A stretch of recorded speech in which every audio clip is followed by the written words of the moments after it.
का अंश है। और आज इतना बड़ा वंश मेरे को दिखाई दे रहा है। देश और विदेश में कितने करोड़ संख्या होगी, 700-750 करोड़ बतलाते हैं ऐसे।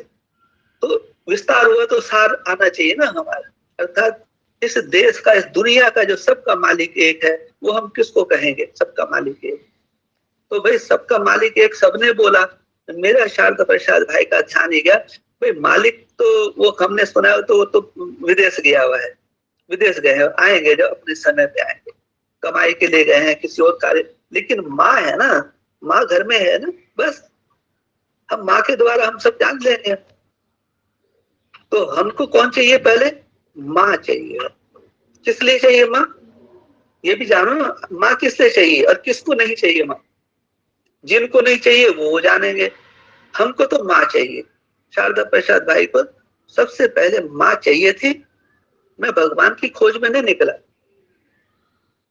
मैं भगवान के लिए नहीं दौड़ा, मैं केवल वो संदेश लेके दौड़ा कि वो संदेश आ गया, मेरा प्रभु, मेरे राम आ गए, मेरे कृष्ण आ गए, मेरा देश के उद्धारक आ गए, बड़ी देर भई नंदलाला, तेरी राहत तके ब्रिजबाला।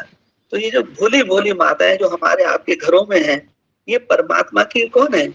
ये ब्रह्म पुत्री हैं, सभी ब्रह्मा पुत्री हैं। और सभी आप लोग कौन है? सभी ब्रह्मा के पुत्र हैं। आप परमेश्वर के अंश हैं। आप जो हैं, जैसे हैं, क्या आप कोई भी जाति वर्ण से हैं, चारों वर्ण, ये चारों वर्ण के का जो सिरमौर है वो कौन है? वो चारों वर्ण से पार है। जैसे सूर्य को आप कला में नहीं बांध सकते हैं, चंद्रमा को कला में बांध लेंगे आप, लेकिन वो परमेश्वर को आप, वो सागर है, उससे कोई मुकाबला ना करे। वो एक ऐसा सूर्य है कि उसके नजदीक भी जाओगे ना, वो आपको खाक कर देगा, वो तुम्हारी बुद्धि तुम्हारा फेल कर देगा। मतलब तुम्हारा यंत्र है ना, जो जिसको तुम लेकर के बड़े अभिमान होता है, तो नहीं, उससे उसको एक बख्श दो, बस उसको बख्श दीजिए। उसका मुकाबला किसी से था ना है ना रहेगा। वो सबका मालिक है। तो सबका मालिक वो कौन कह रहे हैं सबका मालिक है? ये माँ बोल रही है, आप नहीं बोल रहे हैं। आप लोगों के तो दूध के दांत भी नहीं टूटे, समझो। आप लोगों ने अभी अन्न खाया है कहाँ है? अरे जो अन्न खा लेता है ना, वो मुसलमानी भाषा में बोलते हैं कि नहीं, उसको नहीं खाना है, उस फल को। हाँ, तो देखो कैसी कैसी बातें घड़ गई हैं बुद्धिमान लोगों ने। कहते हैं हमारे हमारे पुस्तक में मिलावट नहीं है, हमारी गीता में मिलावट नहीं है, हमारे कुरान में मिलावट नहीं है, सब में मिलावट है। सब में मिलावट किसने की है? मिलावट खोरों ने। अपना मनमत तो हर मनुष्य लगाता ही है ना, अपनी बुराई थोड़ी लिखता है, अपनी अच्छाई लिखेगा। तो जो भी उन्होंने लिखा है वो उनमें है, लेकिन हाँ मिलावट तो अपने आप नहीं हुई है, मिलावट करने वाले होते हैं। अपना नाम डाल देते हैं, जैसे जैसे मान लीजिए कोई परमेश्वर की कोई कहानी है, बात, तो आप लोगों ने किससे कहानी में तो अपने नाम से लोग किताब छाप देते हैं, कविता होती है अपने नाम से डाल देते हैं। लेकिन तुम अपना नाम डाल रहे हो, ये कविता तुम्हारी है, चलो खुश हो लो, तुमने लिखी है, बहुत अच्छा, मुबारक, ताली बजाओ। तो सभी ने अपने अपने गुरुओं की महिमा की है। तो भाई उन्होंने महिमा की, करना भी चाहिए। जो तुम्हारा जन्मदाता है, पालनहार है, तो उन्हीं की महिमा करोगे ना, पड़ोसी की महिमा करोगे नहीं। अपने जो लौकिक माता है, लौकिक पिता है, जिन्होंने आपको जन्म दी है, पालना दी है, और परमेश्वर का वो भी अंश है। तो घर छोड़ के क्यों गए थे आप लोग? घर वापस बोला ना, नहीं, अपने अपने घर जाओ, जाओ अपने अपने घर। आश्रम छोड़ो, माउंट आबू को माउंट आबू छोड़ना पड़ेगा, है ना। ब्रह्मा कुमारी जो संस्था है उनको अपने अपने घर जाना पड़ेगा। शंकर कुमारी है जो आश्रम में बैठे, सभी मंदिर मस्जिद गुरुद्वारे में जो भी लोग लेके बैठे हैं ना, चाहे वो ग्रंथी हैं, चाहे फादर हैं चर्च के, और जो मुसलमान लोग भाई है उनकी उलेमा हैं जो नमाज पढ़ते हैं, पढ़ाते हैं, जगाते हैं लोगों को अपने तरीके से, अपना प्रचार प्रसार करते हैं। ऐसे सनातन धर्म के भी लोग अपना प्रचार प्रसार कर रहे हैं, सभी कर तो रहे हैं। तो आखिर जिसका आप प्रचार प्रसार कर रहे हो, तो आखिर वो कौन है, कहाँ है, उसका नाम और पता तो भी मालूम होना चाहिए ना। इतना बरस हो गया, 90 साल हो गए, जिसकी तुम महिमा करते हो, वो माता पिता है कहाँ? जो सभी माताओं की माता है और सभी पिताओं का पिता है, कोई तो होगा ना मेरे भाइयों, इसमें वाद विवाद क्यों? तो दूसरे वादविवाद करने वाले करने दो, वो हमारे इस सनातन धर्म के भांति नहीं है। वो डाली है, वो छड़ समय के अनुसार छड़ जाएंगे, गिर जाएंगे वो, क्योंकि उनका अहंकार ही उनका उनका अंत कर देगा। भगवान कोई को मारते नहीं है, ठीक है, वो केवल रोशनी देते हैं, ज्ञान देते हैं। चलना और ना चलना वो मनुष्य के ऊपर बात है। तो सबसे पहले जो मैंने शुरुआत किया था सुबह सुबह, तो आत्मबोध, आत्मबोध के बगैर गाड़ी आगे नहीं चलेगी। तो सबसे पहले आत्मबोध होना चाहिए सभी को, जो इस स्कूल से जुड़े हैं, सनातन धर्म से जुड़े हैं, तो जो भी हमारी वाणी को सुन रहे हैं, पहले उनको आत्मबोध यही है कि भी आप कौन है और मैं कौन हूँ। पहले ये फैसला हो जाए, तब हम आगे आपसे संबंध की बात करेंगे। अभी हम कोई संबंध नहीं जोड़ रहे हैं किसी से, माफ कीजिएगा, ठीक है। संबंध यही है कि भाई आप भी आत्मा हैं, मैं भी आत्मा हूँ। हम यदि दोनों मिल जाते हैं तो हम परमात्मा का स्वरूप हो गए, और यदि नहीं मिलते हैं तो तुम अपने घर, हम अपने घर। हम तो मेल मुलाकात से चलना ही चाह रहे हैं, कि हम तो मेल मुलाकात करने के लिए आते हैं। हम कोई भेदभाव हिंदू मुसलमान ब्राह्मण शूद्र की यहाँ कोई बात ही नहीं है। तो सोचिए, जो ब्राह्मण शूद्र करें वो राजनीतिक लोग हैं। आप बच्चे तो राजनीतिक नहीं है ना, देवी देवताओं को राजनीति नहीं आती है, ध्यान दीजिएगा।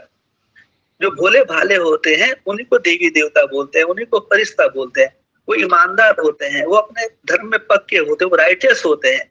लेकिन राइटियस को जो है कलयुग के अंत में लेफ्टिस्ट लोग जो है तंग करते हैं, परेशान करते हैं, क्वेश्चन करते हैं, है ना, उनका टाइम वेस्ट करते हैं, उनकी एनर्जी ले लेते हैं, उनको चिढ़ाते हैं, उनको वर्ण करने की कोशिश करते हैं जबरदस्ती, बाय हुक एंड क्रुक।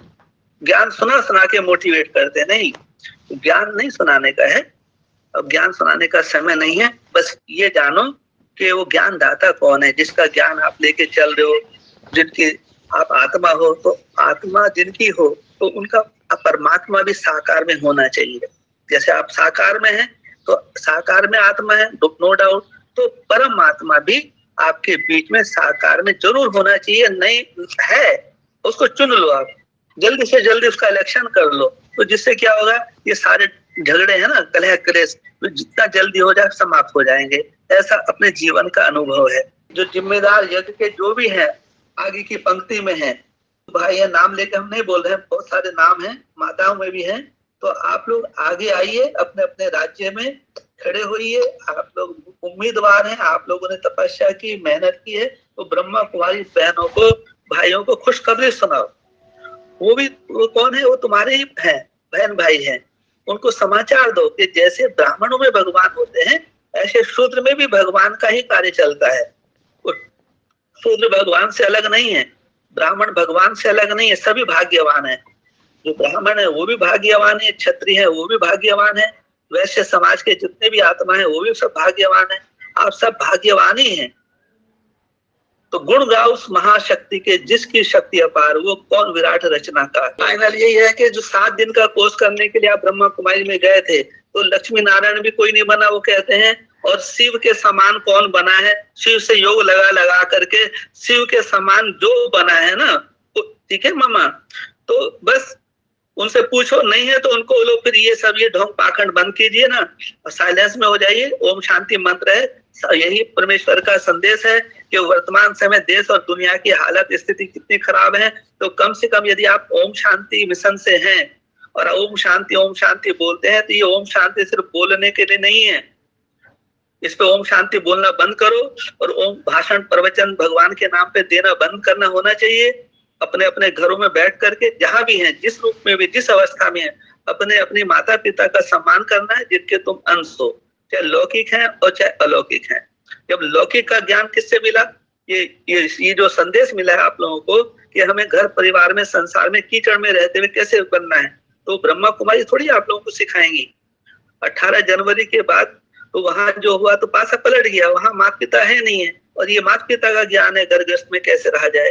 तो ब्रह्मा कुमार कुमारी को बोलो कि अब अपने घर घर में वापस लौट जाओ, सनातन धर्म से निकले हैं, सनातन धर्म में वापसी कर लो। स्वधर्म में ही सबका कल्याण है, सबका भला है, ठीक है। यहाँ में वाद विवाद की बातें नहीं है, यहाँ सागर है, सागर में समा जाओ।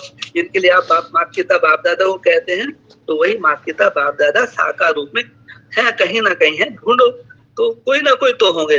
वो आप में भी हो सकता है, मुझ में भी हो सकता है, नीलेश में भी हो सकता है। ना जाने ट्रिब्यूनल में आने वाले समय में उनका पार्ट क्या होगा, जब ट्रिब्यूनल लगेगी फैसला होगा कौन सही है कौन गलत है। वो तो समय का चक्र बताएगा, उसमें ना मैं हूं ना आप है मम्मा, ना कौन है, ना जाने कब किस विधि परमेश्वर को क्या मंजूर है। तो वो पर्दे की बात है, पर्दे में रहने की बात है। बस यही कि मैं कौन हूँ और आप कौन है। यदि मैं कौन हूँ उसको समझिए, आप कौन है, मेरे से आपका संबंध क्या है, उसी के अनुसार मैं कारोबार करता हूँ। वही मैं आपसे कहता हूँ कि जैसा जैसा मेरे से आप संबंध जोड़ेंगे, जैसे भाई का संबंध जोड़ेंगे तो मैं भाई का ही संबंध से आपको देखूंगा, निभाऊंगा पक्का। मेरे को आप किस मित्र के रूप में कहेंगे तो मैं मित्र रूप में आपके साथ हूँ। यदि आप मेरे को भगवान भी बना देंगे तो मैं फिर भगवान के जैसा कार्य करके दिखाऊंगा आपको। मानो तो सही किसी को। अरे हम तो पत्थर को भगवान मान के चले, तो हमने तो मम्मा को भगवान मान लिया हमने। बस जो श्रीमद भगवत गीता है, चैतन्य गीता माता है, मेरे लिए तो वही भगवान है, भगवती है। मैं एक में सब कुछ सबको देखता हूँ। तुम ही हो माता पिता। वो गुरु ग्रंथ साहब को जैसे मानते हैं ना, ऐसे में जो पवित्र भोली पुस्तक है श्रीमद भगवत गीता, वो चैतन्य भी है, जड़ भी है। मैं केवल उनको ही आगे नतमस्तक होता हूँ। और आप सबसे भी कहूंगा कि जो सनातन धर्मी है यही गीता माता के शरण में आ जाओ और अपना उद्धार पालो। ओम सनातन शांति, ओम आध्यात्मिक क्रांति। आप सबका भला हो, कल्याण हो। इन शब्दों के साथ जय हिंद, जय भारत।